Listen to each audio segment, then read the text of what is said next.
coalition of civil society groups on human rights, CCSGHR, have distanced themselves from the position of the International Criminal Court to investigate Nigerian security forces over alleged war crimes. Speaking at a press conference in Abuja through Deputy National Secretary, Comrade Attah, the human rights group said ICC relied on fake news from the Amnesty International in arriving at its decision on the military.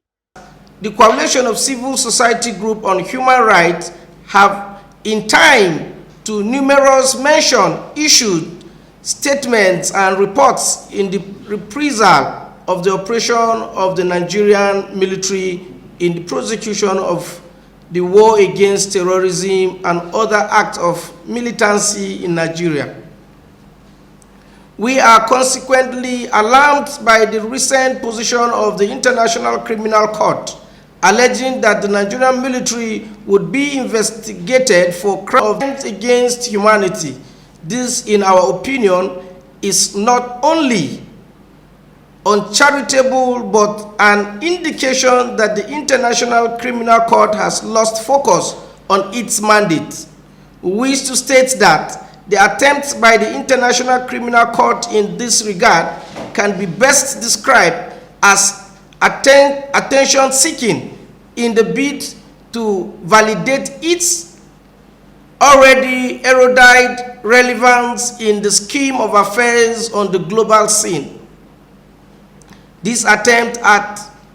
discrediting the effort of the Nigerian military is obviously in poor taste and reason why questions must be asked as regards the objectivity of the ICC in identifying and dealing with crimes against humanity over the years. This is also on the heel that the International Criminal Court has over the years displayed an unimaginable level of bias towards the African continent while foreign ignorance to the atrocity and violations committed in the Western claims.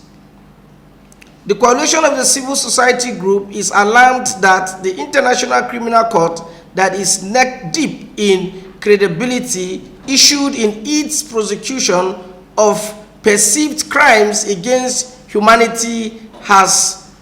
relied substantially on fake news from the stables of Amnesty International in arriving at its decision on the Nigerian military. In our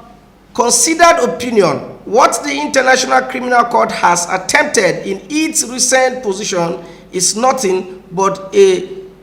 subtle promotion of colonialism in the periled attempt to return the African continent to Western domination.